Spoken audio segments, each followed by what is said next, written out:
Gold, trusted gold buyers. మీరు తాకట్టు పెట్టిన బంగారాన్ని విడిపించి ఈ రోజు ఉన్న మార్కెట్ ధరకు కొనబడను.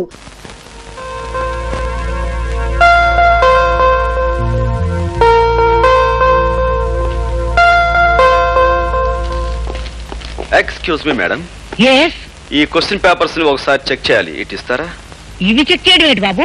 ఏమి లేదు, ఈ రోజుల్లో కాలేజ్ స్టూడెంట్స్ కి క్వశ్చన్ పేపర్స్ తో పాటు ఆన్సర్ పేపర్స్ కూడా సప్లై చేస్తున్నారట. Is it? Yes. What Mr Rajasekhar?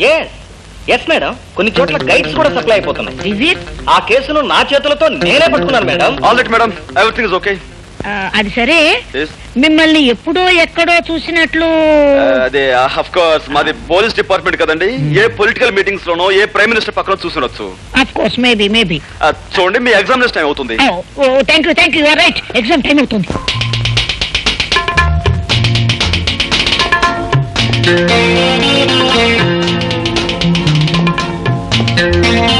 Hello madam. Hello. Hi miss, చాలా పట్టుదలతో ప్రాక్టికల్స్ చేస్తున్నారు. పాస్ అయిపోవాలని. కాక నీలాగా ప్రతి పనిలోనూ ఫెయిల్ అవడం, ఫూల్ అవడం నాకు అలవాట్లేదు. బై ద వే, నిన్న బాటనీ పేపర్ బాగా రాశారా? బ్రహ్మాండంగా రాశాను. 75కు 75 వస్తాయి. గుడ్. అన్నట్టు స్వపరాగ సంపర్కం గురించి బాగా రాశారా? ఉదాహరణలతో సహా డీటెయిల్డ్ గా రాశాను. మరక్కడే పబ్బులో కాలేశారు. మిగతా వాళ్ళందరూ పరపరాగ సంపర్కం గురించి రాస్తే మీరు రెచ్చిపోయి స్వపరాగ సంపర్కం గురించి అందులోనూ ఉదాహరణలతో సహా పేజీలు రాసేశారు. గుడ్. అందుకు మీ పేపర్ దిద్దే ఆ పెద్ద మనిషి మీకు పెద్ద కోడిగుట్టు, ఐ మీన్ 0 ఇవ్వబోతున్నాడు. అదేమిటి? నాకు ఇచ్చిన క్వశ్చన్ పేపర్ కి నేను కరెక్ట్ గానే. మీరు కరెక్ట్ గానే జవాబిచ్చారు మేడం. కాకపోతే ఆ ప్రశ్నాపత్రమే కరెక్ట్ కాదు. కారణం, అది మీకోసం ప్రత్యేకంగా నేను ప్రింట్ చేయించి. నువ్వు చెప్పేది నిజమా? అంతేకాదు, ఇప్పుడు మీరు శక్తి వంచన లేకుండా చేస్తున్న ఈ ప్రాక్టికల్స్ లో కూడా మీకు వచ్చే మార్కులు 25కు 0. కారణం, అది యాసిడ్ కాదు, స్వచ్ఛమైన మంచినీరు. అది కూడా మన ప్రతిభే. ఇవి నీళ్లు కావు, యాసిడ్. మై గాడ్, నా కళ్ళు. నా కళ్ళు కనపడలేదు. తగలడు బాస్. ఇదిగో, బాగా నటించి మంచి పేరు తెచ్చుకో. చూపిస్తానా తడాక? డాక్టర్, ఎలా ఉంది డాక్టర్? ఏమైంది డాక్టర్? అంటే పోయిందమ్మా. ఏం పోయింది? చూపు పోయింది. My God. అది కాన్సన్ట్రేటెడ్ యాసిడ్ కాకపోవడం వల్ల మొహం మాత్రం కాలిపోకుండా మిగిలింది. అది అదృష్టం అని చెప్పాలి. అంటే అతనికి ఇంకా చూపొచ్చే మార్గమే లేదా? ఓ 15 రోజుల్లో ఢిల్లీ నుంచి డాక్టర్ ధైర్యం అని ఐ స్పెషలిస్ట్ ఒకతను వస్తున్నాడు. ధైర్యం వస్తే భయం లేదు. అతనికి చూపు వస్తున్న ధైర్యం నాకుందమ్మా. అతను ఒకసారి చూడొచ్చా? వెళ్ళమ్మా, ఆ భాగ్యం ఓదార్చు. వెళ్ళు.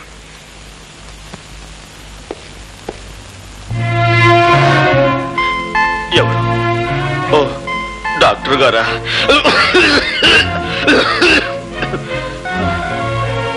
డాక్టర్, ఈ సమయంలో నాకేమనిపిస్తుందో తెలుసా? నా కంటి ముందున్న ఈ నల్లటి కాటుకు లాంటి చీకట్లో ఒకదానికొకటి తేడా తెలియక తాడుకి పావుకి, పావుకి తాడుకి, లంగాకి లుంగీకి, లుంగీకి లంగాకి, పెసరట్టుకు దోశకు, దోశకు పెసరట్టుకు, చీకటికి వెలుక్కి, వెలుక్కు చీకటికి తేడా తెలియక నా బ్రతుకంతా అతుకుల బతుకై, గతుకులు అతుకై. డాక్టర్, మీరు వెక్కెక్కి ఏడుస్తున్నారు. ఇదేమిటి డాక్టర్? ఉందా లేదా అన్నట్లుగా ఉందేమిటి మీ నడు? నేను రేఖని, నన్ను మన్నించండి. ఇందులో మీ తప్పే ఉందండి. ఆ భగవంతుడు నన్ను చీకట్లో బ్రతకమని నోట్బుక్ లో రాసినట్టుగా నా నుదుటి మీద రాశాడు. విధి బలీయమైంది. ఎవరేం చేయగలరు? ఏది ఏమైనా నీ చూపు పోవడానికి కారణం నేను.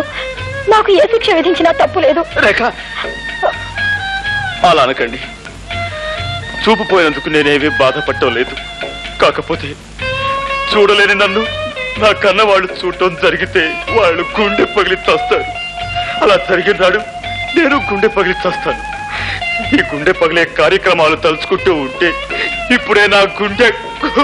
చూడండి, ఒక 15 రోజుల్లో ఐ స్పెషలిస్ట్ వస్తున్నారట.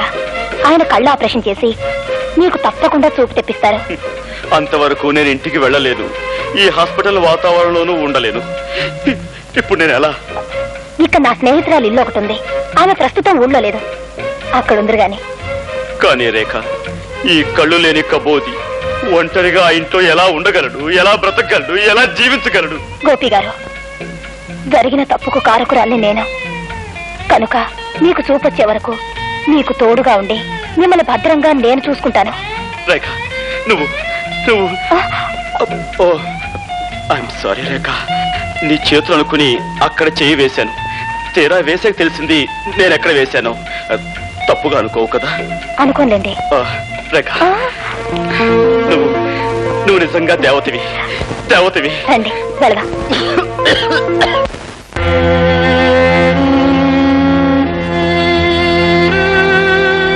వీళ్ళే సార్ 3 రోజులుగా నిరాహార దీక్ష చేస్తున్నారు. వీడు వీళ్ళ లీడర్. ఏమయ్య పెద్దయినా, ఏమిటి మీకు వచ్చిన బాధ? ప్రభుత్వం వారు ఏర్పాటు చేసిన విధంగా మాకు ఆహార పదార్థాలు ఏమి అందటం లేదండి. మాకు న్యాయం జరగాలని మేము నిరాహార దీక్ష చేస్తున్నాం. భలేవాడివయ్యా, అందుకని అన్నం మీద కూర్చుంటావా? మీ కష్టం సుఖం చూడటానికి కదా నేను ఇక్కడ ఉంది. మీకు న్యాయం జరిగేటట్టు చూసే బాధ్యత నాది. పద రాబోయే అన్ని విషయాలు ఆఫీస్లో మాట్లాడుకుందాం. లే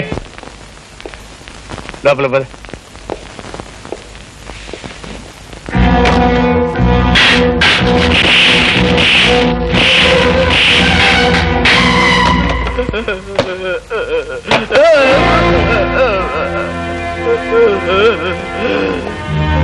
మీరు మనుషుల పశువులా?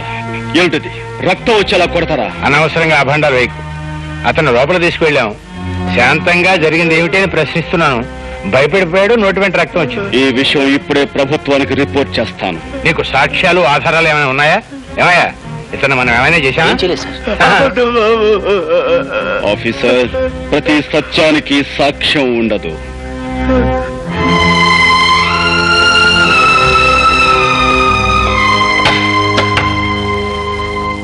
నువ్వు నీ అబ్బకే పుట్టావంటానికి సాక్ష్యం ఉందా ఆఫీసర్?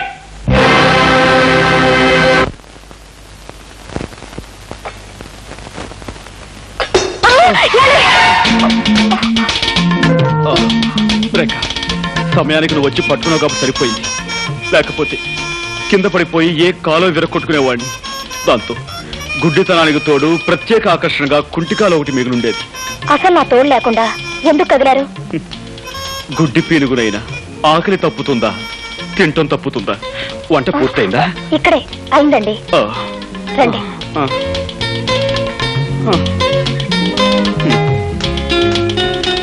అయ్యో, గుడ్డి వధవని మళ్ళీ కిందతో పడేశాను. అయ్యో ప్లీజ్ మీరు కదలకండి, నేను అన్నం కలిపి పెడతాను. రేఖ, నీకు చాలా శ్రమిస్తున్నాను.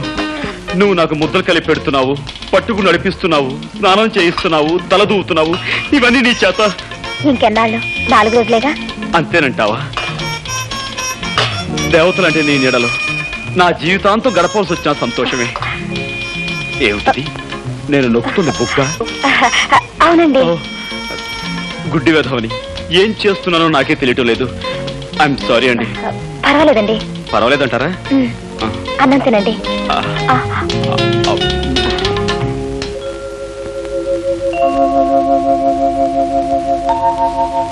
ఏమండి? ఏమిటి? మీరు అక్కడే కదలకుండా కూర్చోండి, నేను ఇప్పుడే స్నానం చేసి వస్తాను. అలాగే రేఖ.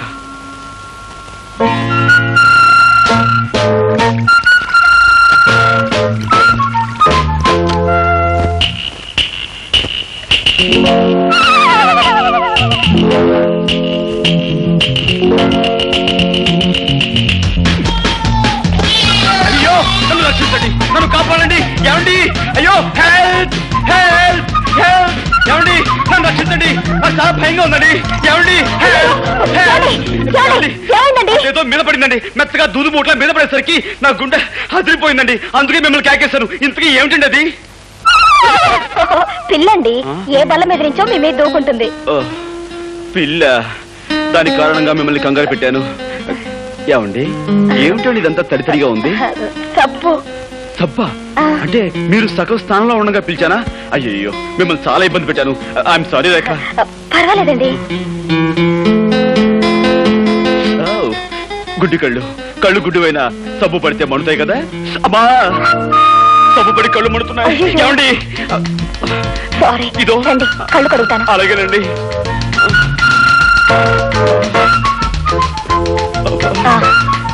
ఇటు తిరగండి. ఏమిటో, బాధ మీద బాధ.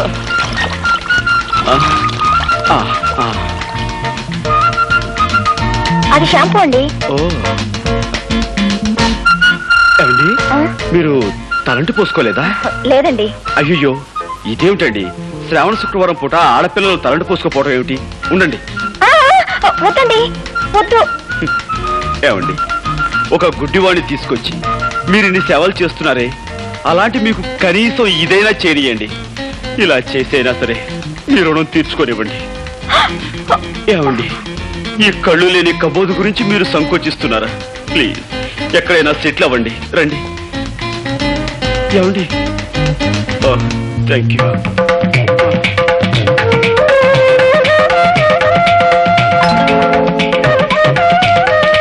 ఏమండి, ఇంతకు ముందెప్పుడు అమ్మాయిలకు తలంటు స్నానం చేయించలేదు.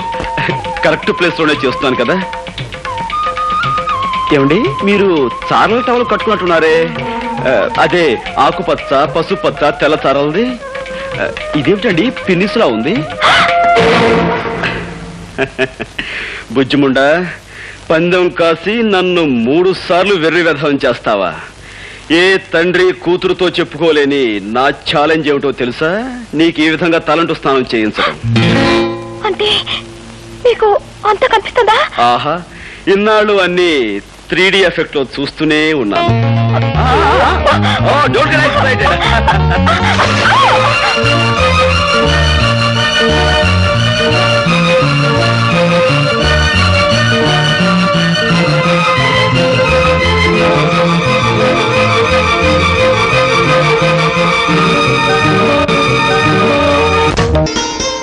గోపి, గోపి,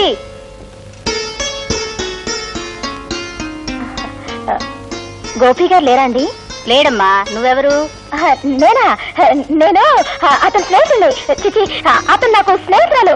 చిచి కాదండి, అతను నాకు పరిచయస్తుడు. ఆయన మీకు అమ్మగారు కదండి?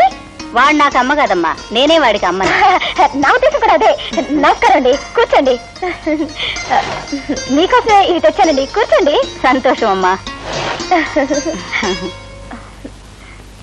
ఎంతకీ ఆయన ఎక్కడికి వెళ్ళారండి? వచ్చే వారం వాడి పెళ్లి కదమ్మా, అందుకని కొత్త బట్టలు కొనుక్కుని ప్రెస్ నుంచి శుభలేఖలు తీసుకొద్దామని వెళ్ళాడు. గోపికి పెళ్ళా? ఏమ్మా అలా అడుగుతున్నావు? అబ్బే ఏం లేదు. నాకు మీ ఇద్దరి విషయం మా వాడు చెప్పాడులేమ్మా. చెప్పేశారా? అంతా చెప్పేశారా? ఆహా, అంతా చెప్పాడు. తాను ఛాలెంజ్ చేసిన సంగతి, బాత్రూమ్ లో తలంచిన సంగతి, మీరిద్దరం ప్రేమించుకున్న సంగతి అంతా చెప్పేశారా? వాడు చెప్పలేదమ్మా, ఇప్పుడు నువ్వే చెప్పావు. ఏమిటండి మీరనేది? పోలీస్ ఆఫీసర్ తల్లిని ఎదటి వాళ్ళ నుంచి నిజం రాపట్టడం నాకంత కష్టమేం కాదు. ఇంతకీ నీ పేరేమిటమ్మా? రేఖ. ఆహా, మీ నాన్నగారు ఏం చేస్తారు? జైలు సూపరింటెండెంట్ జగన్నాథం గారే మా నాన్నగారు. జగన్నాథం కూతురువా నువ్వు? ఏమిటి అలా అడుగుతున్నారు? అబే ఏం లేదమ్మా. ఎందుకమ్మా నిజం దాచాలని ప్రయత్నిస్తావు? బాబు, నేను ఇప్పుడే జగన్నాథం గారి దగ్గర నుంచి వస్తున్నాను. ఆయన నాకంతా చెప్పారు. అంతా చెప్పేశాడా? ఆహా, అంతా చెప్పేశారు. చేతులెత్తి దండం పెట్టినా, న్యాయం చేయమని దీనంగా ప్రార్థించినా, కేవలం సాక్ష్యాధారాలు లేవంటూ పట్టించుకోని సంగతి నిర్దాక్షిణ్యంగా వెళ్ళగొట్టిన విషయం నీతో చెప్పేశాడా? ఆయన చెప్పలేదమ్మా, ఇప్పుడు నువ్వే చెప్పావు. పోలీస్ ఆఫీసర్ని అవతల వారి నుంచి నిజం రాబట్టడం నాకు పెద్ద కష్టం కాదమ్మా. నాకు ప్రమోషన్ వచ్చే సంగతి నీకు చెబుదామని వచ్చాను. కానీ ఇప్పుడు నీకు న్యాయం చేయని వ్యక్తిని ముందుకొచ్చి చేతులు జోడించి దయచూపని ప్రార్థించేలా చేస్తాను. వద్దు బాబు. రేఖ, నాతో రా.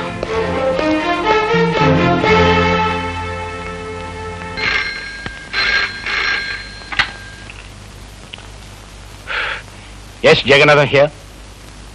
ఎవరు ఇన్స్పెక్టర్? ఏమిటి విశేషం? వాట్? నమ్మలేకపోతున్నాను. ఒక ఆడపిల్ల ఒక మగాన్ని రేపు చేయడమా? ఎలా కుదురుతుంది? కుదిరిందని అతను కంప్లైంట్ ఇచ్చాడు, చేశారని ఆ పిల్ల ఒప్పుకుంది. మధ్యలో మీరెందుకండి అనవసరంగా బీపీ తెచ్చుకుంటారు? పీపీ గారు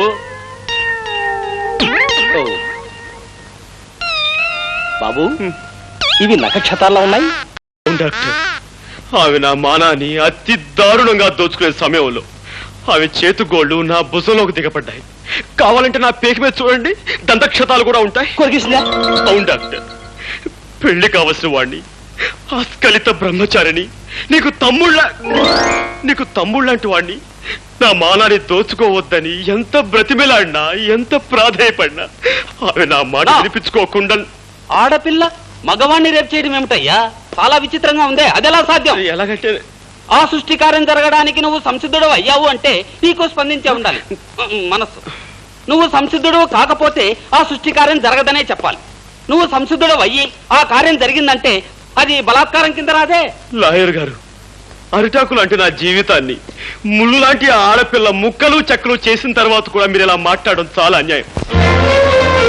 ఇన్స్పెక్టర్, మీరు ఫోన్లో చెప్పిన నిజానా? అవును సార్, పట్టపగలు పార్కులో మీ అమ్మాయి గారు ఆయన్ని మానభంగం చేశారండి. What rubbish talking? అయ్యా, ఈయన భుజాల మీదున్న నక్షత్రాలతోనూ ఈయన పీక మీదున్న దంతక్షతాలతోనూ మీ అమ్మాయి గోళ్ళు పళ్ళు పరికించి చూడగా ఎంత ట్యాలీ అయితే మాత్రం అమ్మాయి అబ్బాయిని రేపు చేయటం సార్, పీకే నాలాంటి పెళ్లికి ఎదిగిన కొడుకుండి వాడు అతి దారుణంగా బలాత్కరించబడి ఉంటే అప్పుడు మీకు తెలిసొచ్చేదండి. పెళ్లి కాని పవిత్రమైన అస్కలిత బ్రహ్మచారిని ఇలా పాడైపోతే తలెత్తుకుని ఎలా తిరిగేది, సమాజంలో ఎలా బ్రతికేది? కావాలంటే అందుకు ప్రత్యక్ష సాక్షులు ఉన్నారు. అవును బాబు, ఆ పిల్ల అబ్బాయి మీద కొరికి చొక్కా లాగేసి ప్యాంటు పీకేస్తూ తుప్పల పక్కకు తోసిపోయిందండి. ఈ అబ్బాయి అరుపులు, ఆ తుప్పలు కదిలిపోవడం నా కళ్ళలో చూసామండి. ఈ రోజుల్లో మగవాడి మానానికి భద్రత లేకుండా పోయిందండి. ఏమిటమ్మా ఇది? నిజమా? అవును డాడీ. కర్మ, ఎందుకు చేసేవాలంటే పని? డాడీ, యాపిల్ పండు లాంటి అతన్ని చూడగానే నన్ను నేను నిగ్రహించుకోలేకపోయాను. ఆవేశంలో అలా రెచ్చిపోయాను. జరిగిన దానికి నన్ను మన్నించండి. ఒక కన్నె పిల్లవాడిని దయా దాక్షిణ్యాలు లేకుండా ఆడదన్న అహంకారంతో అతి దారుణంగా మానభంగం చేసిన ఈ నీచురాల్ని వదిలిపెట్టాను. ఏమైనా సరే కోర్టుకి ఇడుస్తానని కోల్పోయిన నా బ్రహ్మచర్యం మీద ప్రమాణం చేసి చెప్తున్నాను. Thank you doctor. సాక్షులు రండి.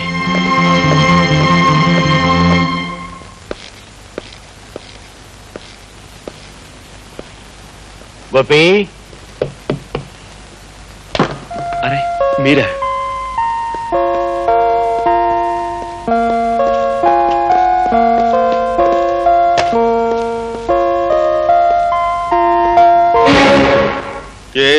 చెప్పండి. అదే బాబు, అమ్మాయి మీద నువ్వు ఇచ్చిన కంప్లైంట్ విత్డ్రా చేసుకుంటే. దాందే ఉందండి, నేను విత్డ్రా చేసుకుంటాను. కానీ చూసిన సాక్షులు ఊరుకోరే. వాళ్ళను కూడా ఎలాగో ఒప్పించి. నిజమే, కానీ రాకరాకొచ్చి ఒక్క కేసుని మా లాయర్ వదులుకోడే. లాయర్దే ఉందిలే గోపి, అతనికి కావాల్సిన డబ్బు ఇచ్చేద్దాం. ఇవ్వచ్చు అనుకోండి, కానీ పత్రికా విలేకరులు కూడా చూశారు కదా. నువ్వు ఒప్పుకుంటే నేను ఒప్పుకోను కదా. గోపి, నీ మాటలను బట్టి చూస్తుంటే నన్ను ఎలాగైనా బజారు కొలాగాలనుకుంటున్నావని అర్థమవుతోంది. నేను నీకేం అన్యాయం చేశాను? మీరు అన్యాయం చేసి నాకు కాదు, అదిగో అటు చూడండి. ప్రపంచంలో ప్రతి ప్రాణిని ప్రేమగా మమతగా చూసుకునే ఆ కరుణామూర్తికి నువ్వు అన్యాయం చేశావు. 20 సంవత్సరాల క్రితం చట్టానికి ప్రతినిధిగా ఒక పల్లెటూళ్ళలో నువ్వు పనిచేస్తున్నప్పుడు దీనంగా నీ ముందుకి స్త్రీ వచ్చింది. మోదుబర్ల దౌర్జన్యం నీతో చెప్పుకుని న్యాయం చెయ్యమని, తనని కాపాడమని కన్నీళ్లు పెట్టుకుంది. కాని డబ్బున్న వాళ్ళకు అమ్ముడు పోయిన నువ్వు సాక్ష్యం లేదు, రుజువు లేదు, ఆధారం లేదంటూ ఆమెను నిర్లక్ష్యం చేసావు. ఆనాడు నువ్వు చేసిన నిర్లక్ష్యమే ఒక నిండు కుటుంబాన్ని సర్వనాశనం చేసింది, ఆమెని వీధిని పడేలా చేసింది. నేను ఎక్కడో ఎప్పుడో సబ్ ఇన్స్పెక్టర్ గా ఉన్నప్పుడు 1,00,000 కేసులు వచ్చుంటాయి. ఇవన్నీ ఎక్కడ గుర్తుంటాయి? మిస్టర్ జగన్నాథం, నేను చెప్తున్నా నా తల్లి గురించి. కేవలం సాక్ష్యం లేదన్న కారణంగా ఆమెను నిర్లక్ష్యం చేసి అన్యాయం చేశావు. అందుకు ఇప్పుడు నువ్వు ఆమెకు క్షమాపణ చెప్పుకోవాలి. చెప్పకపోతే నీ కూతురు మీద కేసు వేస్తాను, కోర్టుకు లాగు. బాబు, ఏమిట్రా ఇది? ఆయన నీ పై అధికారి, ఆయనతో నువ్వు ఇలా ఘర్షణ పెట్టుకుంటే ఎలా? అమ్మా, ఈయన పై అధికారే కావచ్చు, ప్రెసిడెంట్ ఆఫ్ యునైటెడ్ స్టేట్సే కావచ్చు, కానీ ఇక్కడ అన్యాయం జరిగింది నా తల్లికి. బ్రహ్మరుద్రాలు దిగొచ్చినా సరే ఈయన క్షమాపణ చెప్పుకుని తీరాలి. All right.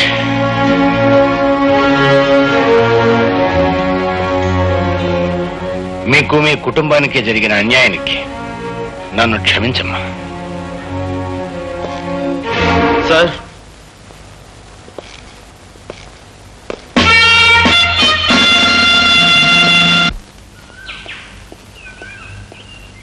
For more videos, Please subscribe to iDream. Please subscribe to iDream. Please subscribe iDream. And please subscribe to iDream. For more videos, subscribe to iDream. please like, share and subscribe to the channel. Congratulations, iDream. Subscribe to iDream. Subscribe to iDream. So subscribe to iDream Media.